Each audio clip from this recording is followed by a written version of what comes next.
দর্শক, এই তো কয়েকদিন আগে আফ্রিকার দেশ ইথিওপিয়াতে একটি চমৎকার ঘটনা ঘটে গিয়েছে। চমৎকার বলছি এই কারণে যে ঘটনাটি খুবই হাস্যকর এবং একই সাথে দুঃখজনকও। একজন ব্যক্তি তিনি মুসার মতো, অর্থাৎ নবী মুসার মতো করে তিনি সমুদ্রের পানিকে ২ ভাগে ভাগ করতে চেয়েছিলেন একটি লাঠির আঘাতে। তো সে সময়ে আপনারা দেখতে পাচ্ছেন স্ক্রিনে যে তার সাথে কিছু তার শাগরেদ বলতে পারেন অর্থাৎ অনুসারীও ছিল। তো তারা তার সাথে গিয়েছিল সে কিভাবে এটি ভাগ করে সেটি দেখার জন্য।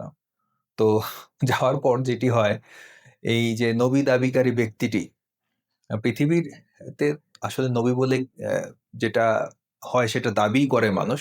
নবী অর্থাৎ সর্বশক্তিমান সত্যিই কাউকে নিয়োগ দিয়েছেন এরকম কোনো প্রমাণ এখনো পর্যন্ত পাওয়া যায়নি। সেটা মুসা হোক, মুহাম্মদ হোক, আদম হোক, যেই হোক। তারা নিজেদেরকে নবী দাবি করেছে, কিন্তু তার সপক্ষে কিন্তু কোনো প্রমাণ নেই। সেরকমই একজন ব্যক্তি তিনিও নিজেকে নবী দাবি করেছিলেন এবং একটি লাঠি নিয়ে তিনি সমুদ্রের পানি ২ ভাগ করতে গিয়েছিলেন। কিন্তু তার সেই বীরত্ব কিন্তু সফল হয়নি। তিনি নিজেই পানির স্রোতে ভেসে চলে যাচ্ছিলেন। চলুন দেখা যাক মূল ঘটনাটি কি ঘটেছিল। হজরত মুসা আলাহিসাল্লামের অলৌকিক ঘটনার মতো লাঠি দিয়ে সমুদ্র ভাগ করার ক্ষমতা দাবি করে বিপাকে পড়েছেন এক ইথিওপিয়ান যুবক। সামাজিক যোগাযোগ মাধ্যমে ছড়িয়ে পড়া এক ভিডিও ঘিরে এখন তৈরি হয়েছে ব্যাপক হাস্যরসের। ভাইরাল হওয়া ভিডিওতে দেখা যায় হাতে একটি লাঠি নিয়ে সমুদ্রের পানিতে নামেন ওই যুবক। তার চারপাশে তখন জড়ো হন কিছু মুরিদ ও সাধারণ মানুষ। তার দাবি ছিল মুসা নবীর মতো তিনিও লাঠির মাধ্যমে পানির পথ আলাদা করতে পারেন, কিন্তু বাস্তবে ঘটেছে উল্টো ঘটনা। যুবকটি পানিতে নেমে লাঠি উঁচু করে বিভিন্ন ভঙ্গিতে কিছুক্ষণ চেষ্টা চালান। এ সময় পাশে থাকা তার আরেক মুরিদ কোনো এক ধর্মীয় গ্রন্থ থেকে কিছু একটা পাঠ করছিলেন। উপস্থিত অনেকেই ঘটনাটি মোবাইল ফোনে ধারণ করতে থাকেন, কিন্তু কিছুক্ষণের মধ্যেই পরিস্থিতি নিয়ন্ত্রণের বাইরে চলে যায়। প্রবল ঢেউ ও স্রোতের মুখে দাঁড়িয়ে থাকতে না পেরে ভারসাম্য হারিয়ে ফেলেন ওই যুবক। এক পর্যায়ে ঢেউয়ের তোড়ে পানিতে পড়ে যান তিনি। পরে আতঙ্কিত অবস্থায় দ্রুত সেখান থেকে সরে যেতে দেখা যায় তাকে। ভিডিওটি সামাজিক যোগাযোগ মাধ্যমে ছড়িয়ে পড়ার পর নানা ধরনের প্রতিক্রিয়া দেখা গেছে। কেউ এটিকে হাস্যকর ঘটনা বলছেন, আবার কেউ ধর্মীয় অলৌকিক ঘটনাকে অনুকরণ করার চেষ্টা নিয়ে সমালোচনা করছেন। অনেকে মন্তব্য করেছেন, সামাজিক যোগাযোগ মাধ্যমে ভাইরাল হওয়ার আশায় এমন ঝুঁকিপূর্ণ কাজ দিন দিন বেড়ে যাচ্ছে। যদিও ঘটনাটিতে কেউ হতাহত হয়নি বলে জানা গেছে, তবে ভিডিওটি এখন ইন্টারনেটে ব্যাপক আলোচনার জন্ম দিয়েছে। তো দেখলেন দর্শক, আল্লাহ আগে বিভিন্ন ধরনের কারিশমা দেখাতেন, মুজিজা দেখাতেন। বিভিন্ন ধরনের অলৌকিক কাজকর্ম তিনি তার নবীদের দিয়ে করিয়েছেন। এমনকি চাঁদ, চাঁদকে তিনি ২ টুকরো করে ফেলেছিলেন সামান্য একটি আঙুলের ইশারায়। কিন্তু এখন কিন্তু আর আল্লাহকে খুঁজে পাওয়া যায় না। দেখবেন এখন আর আল্লাহ সাড়া দিচ্ছে না। এই যে দীর্ঘ ১৪০০ বছর পার হয়ে গেল, আল্লাহর কিন্তু কোনো খোঁজই নেই। এই যে বিভিন্ন মানুষ বিভিন্ন চেষ্টা করে, কিন্তু আল্লাহকে সেই মাংসের ভেতরে, গাছের ডালে, মাছের পেটে বিভিন্ন জায়গায় আল্লাহর নাম সদৃশ কিছু একটা দেখা যায়। কিন্তু আল্লাহ কিন্তু তার অস্তিত্বের প্রমাণ এখন আর দিতে পারে না। সেই একটা সময়, হ্যাঁ, তার বিভিন্ন প্রমাণ সে বিভিন্নভাবে দিয়েছিলেন বলে শোনা যায়। এই লাঠির আঘাতে সমুদ্রের পানি ভাগ করে ফেলা, তারপরে লাঠি সাপ হয়ে যাওয়া, তারপর চাঁদকে দ্বিখণ্ডিত করে ফেলা, পাহাড়ের এপাশে ওপাশে চাঁদের ২ টুকরো যেয়ে পড়ল। এগুলো তো আর আমরা চোখে দেখিনি। তো আমাদেরকে দেখানোর জন্য তো তার কিছু করা উচিত। তো যারা আল্লাহকে বিশ্বাস করে না তাদেরকে সে তো ১টা ২টা উদাহরণ দিয়ে দেখায় দিতেই পারে। কিন্তু সে কিন্তু সেগুলা করতে ব্যর্থ। চলুন আরেকটি নিউজ দেখা যাক। ঈশ্বরের কাছ থেকে বার্তা পেয়েছেন ২৫ ডিসেম্বর প্রবল বন্যায় ধ্বংস হবে পৃথিবী, তাই বানাতে হবে নূহ নবীর মতো বিশাল নৌকা। মাস চারেক আগে এমন ভবিষ্যৎবাণী করে আলোড়ন তুলেছিলেন ঘানার স্বঘোষিত নবী ইবো জিসাস। জুটে গেছে বহু ভক্ত অনুসারী, যাদের মাধ্যমে জোগাড় করে ফেলেন দানের বিপুল পরিমাণ অর্থ। যদিও নির্ধারিত সময় পেরিয়ে গেলেও ধ্বংস হয়নি পৃথিবী। কথিত নবীর ব্যাখ্যা, তার অনুরোধে দুর্যোগ পিছিয়ে দিয়েছেন সৃষ্টিকর্তা। নৌকা তৈরির অগ্রগতি জানা না গেলেও তার দামি মার্সিডিজ কেনার খবর মিলেছে। এই যে বাটপারি, এই যে প্রতারণা, এগুলা কিন্তু নতুন কিছু নয়।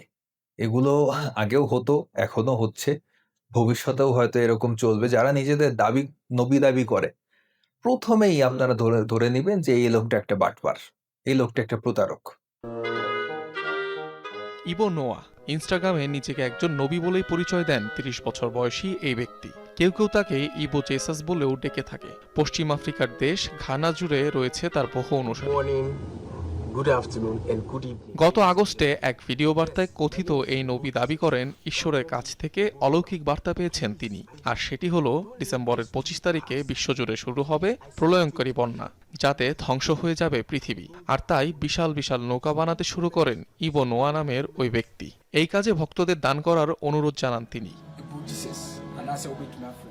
কিন্তু ২৫ ডিসেম্বর পেরিয়ে গেলেও এমন কোনো দুর্যোগ দেখেনি বিশ্ববাসী। ভুল প্রমাণিত হয়েছে ভবিষ্যৎবাণী। এরপরও অবশ্য দমেননি স্বঘোষিত ওই নবী। এবার দাবি করছেন তার কথা মেনে দুর্যোগ আপাতত স্থগিত করেছেন সৃষ্টিকর্তা। আরও নৌকা তৈরির জন্য দিয়েছেন বাড়তি সময়। God has given us some time.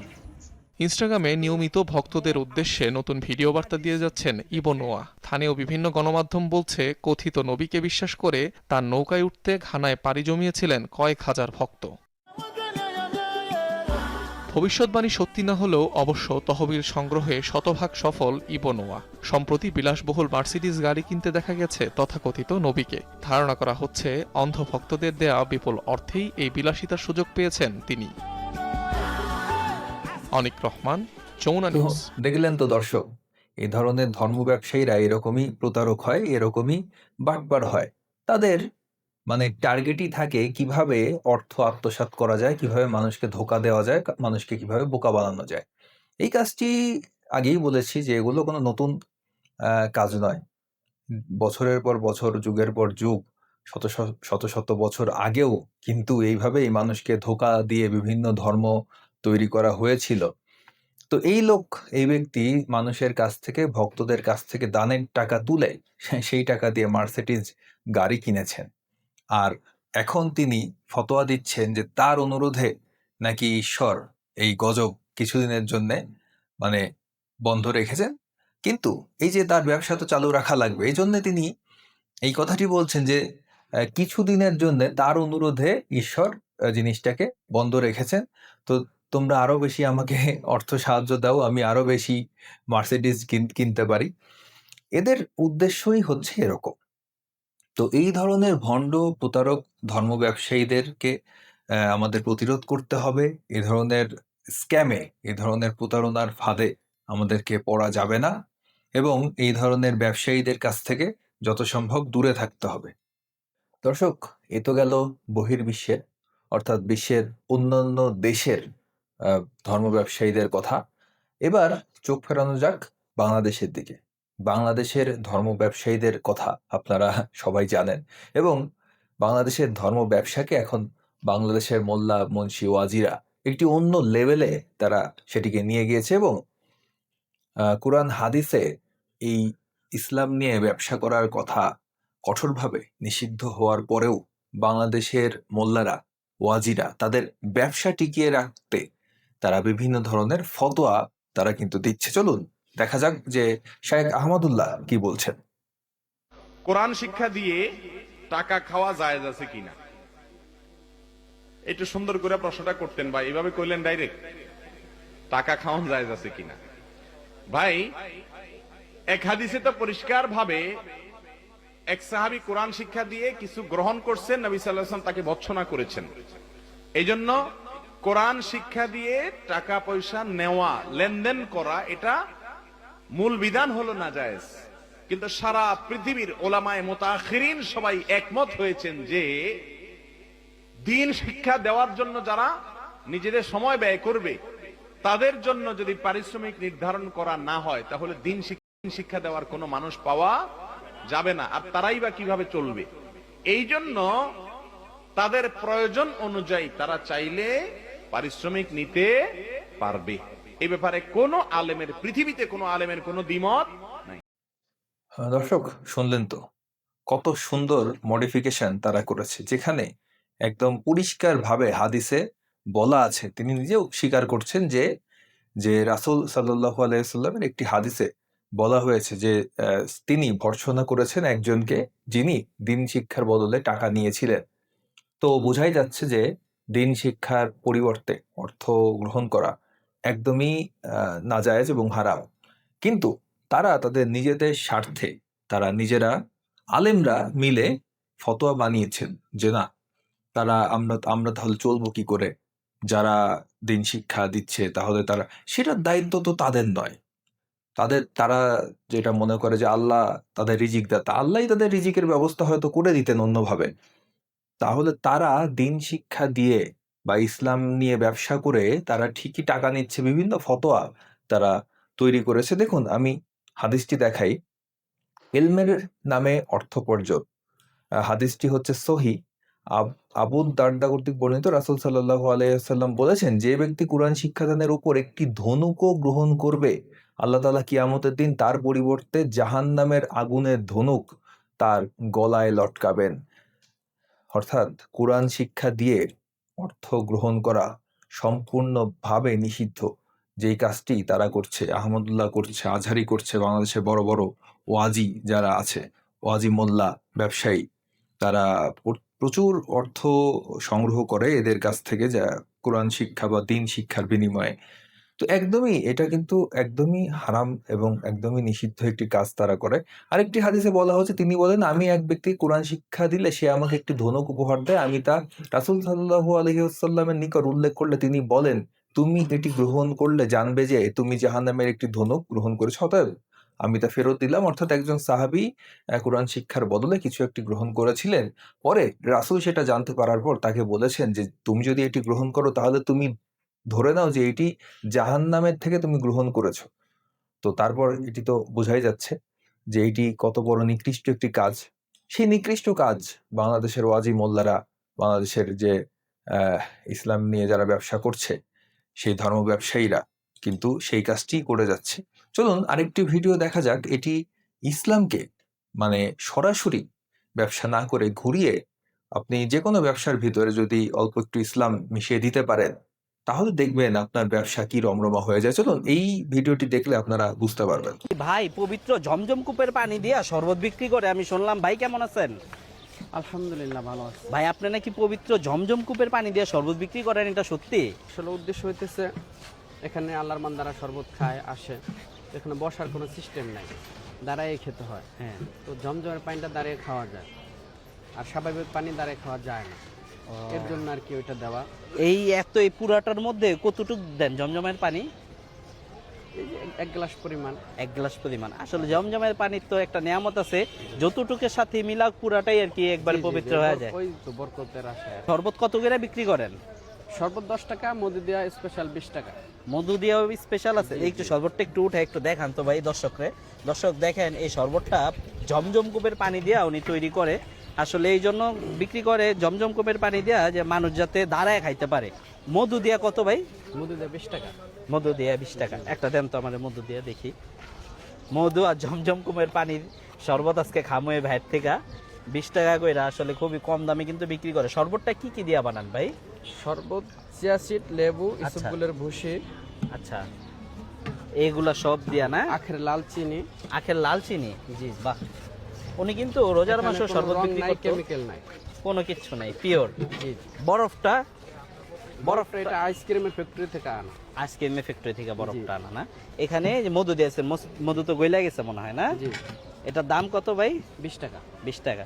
দেখেন আপনারা এই যে ঝমঝম কূপের পানি শরবত যদি খাইতে চান, এই ভাই যে গরম পড়ছে, এমনি তো ঠান্ডা শরবত খাইলে পরানটা জুড়ে যাব, তারপর আবার আপনি দিয়েছেন ঝমঝম কূপের পানি। আমার মনে হয় এই শরবতটা খাইলে মানে মোটামুটি একটা ভালো শরীরটা শীতল। জমজম কূপের পানির শরবত আপনাদের কেউ খাইতে চাইলে কিন্তু অবশ্যই চলে আসবেন। আর আজকের ভিডিওটা এই পর্যন্ত। ভিডিওটা ভালো লাগলো। তো দর্শক দেখলেন যে জমজমের কূপের পানি দিয়ে তিনি শরবত তৈরি করছেন। তো আমি আরেকটি ভিডিওতে দেখেছিলাম এই একই ব্যক্তি, তিনি বলছিলেন যে তিনি কিন্তু এই ভিডিওতেই বললেন যে জমজম কূপের পানি তিনি এই পুরা শরবতের মধ্যে অল্প একটুখানি জমজম কূপের পানি তিনি ব্যবহার করেছেন। তো তাকে জিজ্ঞেস করা হয় যে আপনি এত জমজম কূপের পানি কোত্থেকে পান? তো সে বলে যে আমার এক রিলেটিভ হজে গিয়েছিলেন, তো তিনি সেখান থেকে আমাকে কিছু পানি এনে দেন। তো সেই পানি এখনো চলছে তো চলছে, চলছে তো চলছে। মানে এটা কি, মানে আল্লাহ কি বরকত দিয়েছে নাকি পানিতে? তো এইভাবেই আর কি আপনি জমজমের কূপের পানি দিয়ে সে ঠিকই তার ব্যবসা কামিয়ে নিচ্ছে। আমি বলে রাখি যে এই লোকটি যিনি জমজম কূপের পানি দিয়ে বিক্রি করছে, তার আশেপাশে তার মতো একই রকম মানুষ যদি জমজম কূপের পানি ছাড়া আহ শরবত বিক্রি করে, তাহলে যারা ধর্মভীরু মানুষ আছে তারা নিশ্চয়ই তার কাছেই যাবে। তারা ভাববে যে আচ্ছা, টাকা দিয়ে যেহেতু শরবত খাচ্ছি, তাহলে আমি কেন সাধারণ পানির শরবত খাবো? তাহলে একটু সোয়াবও হলো, মানে ঠান্ডাও হলো, শরবত খাওয়ার যে উদ্দেশ্য সেটাও সাধন হলো। আবার আমার যে মানে শরীর ঠান্ডা করার জন্য আমি শরবত খাচ্ছি সেটা তো হলোই, সাথে সাথে একটু সোয়াবও কামাই হয়ে গেল। তাহলে ধর্মভীরু মানুষজন এই সুযোগ কেন হাতছাড়া করবে? এবং সেই জিনিসটাকে উদ্দেশ্য করে এ ধরনের মানুষরা কিন্তু ব্যবসা করে। যাই হোক, ভিডিওটি কেমন লাগলো জানাবেন। ভিডিওটি ভালো লাগলে লাইক করুন, কমেন্ট করুন, শেয়ার করুন, চ্যানেলটিকে সাবস্ক্রাইব করুন। সকলকে ধন্যবাদ।